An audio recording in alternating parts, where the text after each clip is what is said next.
महायुतीच्या जागा वाटपावर आज शिक्कामोर्तब होण्याची शक्यता. शिंदे फडणवीसांसह दिल्लीला जाणार असल्याची अजित पवारांची माहिती.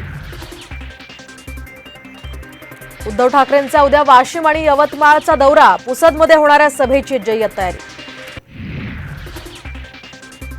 आमदार रवींद्र वायकर यांचा शिंदेंच्या शिवसेनेत प्रवेश. सत्तेत आल्याशिवाय विकास कामं होत नाहीत. पक्षप्रवेशानंतर वायकरांची प्रतिक्रिया. 2019 मध्ये मला मंत्रिपद दिलं नाही. शिवसेना फुटीनंतर गटनेता केलं नाही. चिपळूणमधल्या सभेतून भास्कर जाधवांची उद्धव ठाकरेंवर उघड नाराजी. रायगड लोकसभेसाठी सुनील तटकरे महायुतीचे उमेदवार. धनंजय मुंडेंची घोषणा. तर मागच्या 5 वर्षांमध्ये तटकरेंनी प्रभावीपणे काम केल्याचाही दावा. काँग्रेसकडून शाहू महाराज छत्रपती, रवींद्र धंगेकर, प्रणिती शिंदेंना उमेदवारी मिळण्याची शक्यता.